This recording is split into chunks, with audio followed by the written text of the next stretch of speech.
എല്ലാം പരമാവധി ഏട്ടൻ്റെ കഴിവിന് പരമാവധി ശ്രമിച്ച് അങ്ങനെ നോക്കിക്കൊണ്ടിരിക്കുന്നു. ഞങ്ങളുടെ നെടുന്തൂണ് പോയി. ഇനിയിപ്പോൾ അത്രേ പറയാനുള്ളൂ. എൻ്റെ മകളെ വളർത്താൻ ഞങ്ങൾക്ക് ആരുമില്ല.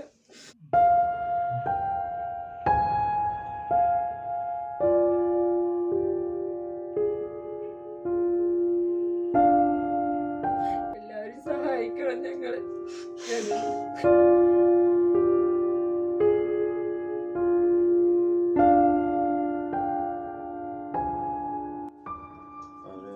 ഒരുപാട് ബാധ്യതകളും ഇതൊക്കെ ഉള്ളതുകൊണ്ട് ആരും സഹായിക്കാനും ഇതിനൊന്നുമില്ല. പിന്നെ മറ്റുള്ളവരെ സഹായിക്കുക പറഞ്ഞാൽ എനിക്കിപ്പോൾ എൻ്റെ കുടുംബത്തിനും അതേമാതിരി 2-3 പെൺകുട്ടികളും ഇതൊക്കെയാണ്. അത് കാരണം എനിക്ക് ഒന്നും സഹായിക്കാനുള്ള ഒരു ഇതൊന്നുമില്ല. ആലത്തൂർ ന്യൂസിലേക്ക് ഒരു ഫോൺ കോൾ വന്നു. കോൾ അറ്റൻഡ് ചെയ്തപ്പോൾ മറുവശത്തൊരു സ്ത്രീയുടെ കരച്ചിൽ. സഹിക്കാൻ വയ്യാതെ കാര്യം തിരക്കാൻ ഞങ്ങൾ ഇറങ്ങി പുറപ്പെട്ടു. വർഷങ്ങളോളം കാത്തിരുന്ന് കണ്ണീരൊഴുക്കി ഒരു കുഞ്ഞുണ്ടായപ്പോൾ കുഞ്ഞിനെ അമ്മയുടെ കയ്യിലേൽപ്പിച്ച് അച്ഛൻ യാത്രയായ കഥ ഞങ്ങൾ കേട്ടു. ദൈവത്തിൻ്റെ വികൃതിയാണോ ആ കുടുംബം അനുഭവിക്കുന്നത് എന്നറിയില്ല. കൈത്താങ്ങായി ആരുമില്ലാതെ ദുരിതത്തിൽ നിന്നും ദുരിതക്കയത്തിലേക്ക് നീങ്ങിക്കൊണ്ടിരിക്കുന്ന ഒരു കുടുംബം. എന്താ പേര്? ദീപ. ദീപ. കുട്ടിൻ്റെ പേര്? ജീവാലക്ഷ്മി. കുട്ടിക്ക് എത്ര വയസ്സായി? 1.5 വയസ്സാവുന്നു. 1.5 വയസ്സ്. ചേച്ചിക്ക് എത്ര വയസ്സാവും? എനിക്ക് 40 വയസ്സ്. അപ്പോൾ വിനോദ് കുമാർ മരിച്ച ആൾക്ക് എത്ര വയസ്സാവും? 46 വയസ്സ്. അതിന് മുന്നേ എന്തായിരുന്നു ഒരു ജോലി ചെയ്തിട്ടുണ്ടായിരുന്നു? ആശുപത്രിപ്പണി. ആശാരിപ്പണിയായിരുന്നു. ഇപ്പോൾ എത്ര കാലമായി ഇപ്പോൾ ജോലിക്ക് പോവാതിരിക്കാനുണ്ട്?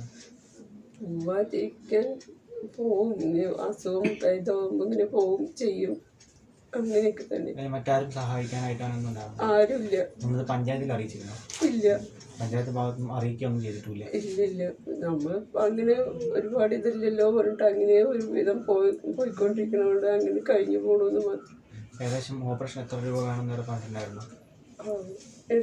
1 ലക്ഷം മേലെ 2 ലക്ഷത്തോളം വേണം പറഞ്ഞിട്ടുണ്ടായിരുന്നു. ഇത് എത്ര വർഷം മുന്നേ പറഞ്ഞായിരുന്നു? ഇതിപ്പോൾ ഒരു 2 വർഷമായി.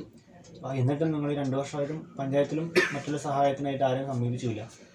ആരെയും സമീപിച്ചത് ഞങ്ങൾ ട്രീറ്റ്മെൻറ്റിൽ ഞങ്ങൾക്ക് 13 കൊല്ലം ഇപ്പോൾ കല്യാണം കഴിഞ്ഞിട്ട് കുട്ടികളില്ലാത്തതിൻ്റെ പേരിൽ ആ ട്രീറ്റ്മെൻറ്റിൻ്റെ പേരിൽ അങ്ങനെ ലക്ഷങ്ങളായി ആക്കുമ്പോൾ കുറെ കാലം കുട്ടികളില്ലാതായി പിന്നെ ട്രീറ്റ്മെൻറ്റിലൂടെ ആയതാണ് അങ്ങനെ വന്നതായിരുന്നു. ഇപ്പോൾ സഹായിക്കാനായിട്ട് മറ്റാരെങ്കിലും? ആരും ഉണ്ടായിരുന്നില്ല. ബാങ്ക് ലോണ് അങ്ങനെയൊക്കെ കാര്യങ്ങളാണ്. ഏതൊക്കെ ബാങ്കിൽ ലോൺ ഉണ്ടാവും? ആലത്തൂർ സഹകരണ ബാങ്ക്. അവിടെ 4 ലക്ഷത്തോളം ആധാരം മറ്റേ ജപ്തി നോട്ടീസ് എന്തെങ്കിലും വരിക അല്ലെങ്കിൽ അവരുടെ ഭാഗത്ത് നിന്ന് വിളിച്ച് ലോൺ അടയ്ക്കാൻ പറയാൻ എന്തെങ്കിലും പറഞ്ഞിരുന്നു? അവര് ലോൺ അടയ്ക്കാൻ നമുക്ക് മെസ്സേജ് ഇടുന്നുണ്ടല്ലോ. അടവ് കിട്ടൊക്കെ ഒരു 1 വർഷത്തോളം ആവും. നേരെ മണ്ണ് അടയ്ക്കാണ്ട് അതിന് ഇടയിൽ അടവ് കയറിപ്പോയിട്ടുണ്ടായിരുന്നു. ഒരു 20,000 രൂപ തപ്പി അടച്ചു കൊടുത്തിട്ടുണ്ട്. വേറെ ഒന്നും അടച്ചു കൊടുക്കായിരുന്നു. ഇതിപ്പോ എങ്ങനെയായിരുന്നു സംഭവിച്ചത്?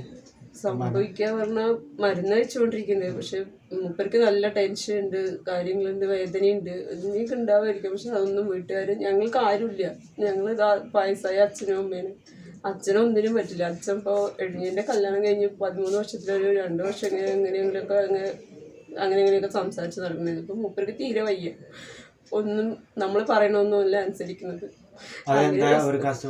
മൂപ്പർക്ക് മാനസികമായിട്ട് തളർന്നാണ്. ഒരു 10-40 വർഷമൊക്കെ ആയി എന്നാണ് പറയുന്നത്. ഇതുവരെ ചികിത്സ കാര്യങ്ങളൊന്നും നോക്കിയിട്ടില്ല? ചികിത്സിച്ചിട്ടുണ്ടായിരുന്നു പറയുന്നു. അവര് മരുന്നൊന്നും കഴിക്കില്ല, പറഞ്ഞനുസരിക്കില്ല.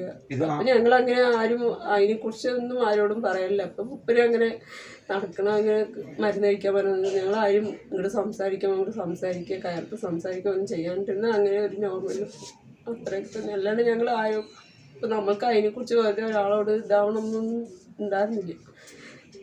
ഏട്ടൻ എല്ലാം പരമാവധി ഏട്ടൻ്റെ കഴിവിന് പരമാവധി ശ്രമിച്ച് അങ്ങനെ നോക്കിക്കൊണ്ടിരിക്കുന്നു.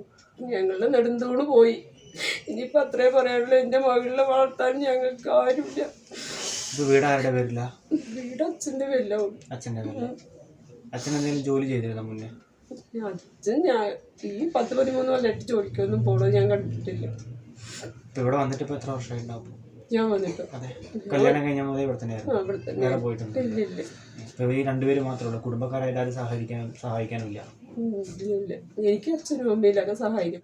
എൻ്റെ അച്ഛനും അമ്മയും മരിച്ചിട്ട് ഒരാൾ മരിച്ചിട്ട് 5 വർഷമായി, ഒരാൾ മരിച്ചിട്ട് 8 വർഷമായി. എൻ്റെ ഭാഗത്തുനിന്ന് ആരും സഹായിക്കാനില്ല. ഈ വീട്ടിലിപ്പോൾ ഇവിടെയെന്ന് പറഞ്ഞാലും 2 പെങ്ങന്മാരെയും കെട്ടിച്ചു കൊടുത്തു. ഏട്ടൻ തന്നെയാണ് ഈ 3-4 ജീവനെയും കൊണ്ട് കഴിഞ്ഞു പോണത്. എത്ര രൂപ വരെ കടം ബാധ്യത ഉണ്ടാവും? ട്രീറ്റ്മെൻറ്റിന് ഞങ്ങൾ കുട്ടികളില്ലാത്തതിൻ്റെ പേരിൽ കുറേ ലക്ഷങ്ങൾ, അതായത് ഇപ്പോൾ ലക്ഷങ്ങൾ ചിലവാക്കുന്ന ഒരു 10 ലക്ഷത്തിൻ്റെയൊക്കെ ചിലവാക്കിയിട്ടാണ് ഇപ്പോൾ കിട്ടിയത്. അതിന് മുമ്പിൽ കുറേ ലക്ഷങ്ങളൊക്കെ ഞങ്ങൾ ചിലവാക്കിയിട്ടുണ്ടാവും, മരുന്നും കാര്യങ്ങളും അവിടെ എവിടെ പറഞ്ഞിട്ടൊക്കെ കുറേ നാളുണ്ടായിരുന്നു. ആ ബാധ്യതകളൊക്കെ കൊണ്ട് തന്നെയാണ് ഏട്ടൻ്റെ കാര്യം ഞങ്ങളോടൊന്നും സംസാരിക്കാണ്ട് മരുന്ന് കഴിക്കുന്നുണ്ട്. ആ സുഖം ഭേദമാവും, ഓപ്പറേഷൻ വേണം പറഞ്ഞിട്ടുണ്ട്. ലക്ഷങ്ങൾ ഈ 8 ലക്ഷത്തിൻ്റെയും പുറമെ 10 ലക്ഷം രൂപയുടെ ഞങ്ങൾക്ക് ചിലവ് ആയിട്ടുണ്ട് ഇപ്പോൾ ഞങ്ങളുടെ മകൾക്ക് വേണ്ടിയിട്ട്. അപ്പോൾ അത് നമ്മുടെ ഒരു ചെറിയച്ഛൻ്റെ മകനാണ്.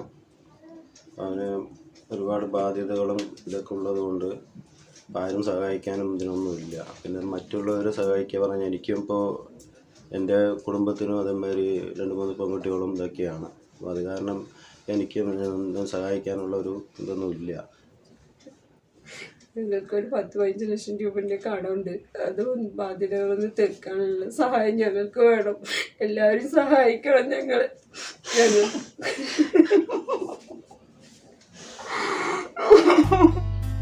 പാലക്കാട് കുളവൻമുക്ക് നെച്ചുള്ളി വേമ്പത്ത് വീട്ടിൽ ദീപയുടെയും കുടുംബത്തിൻ്റെയും ഏക ആശ്രയമായിരുന്നു ഭർത്താവ് വിനോദ് കുമാർ.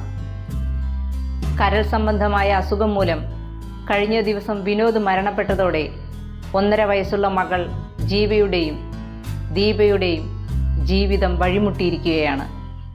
വരുമാനം ഒന്നും തന്നെ ഇല്ലാതെ 15 ലക്ഷത്തോളം രൂപ കടബാധ്യതയുള്ള ഈ കുടുംബത്തെ സഹായിക്കാൻ തയ്യാറാവണമെന്ന് ആലത്തൂർ ന്യൂസ് ഉൾപ്പെടെ അഭ്യർത്ഥിക്കുന്നു.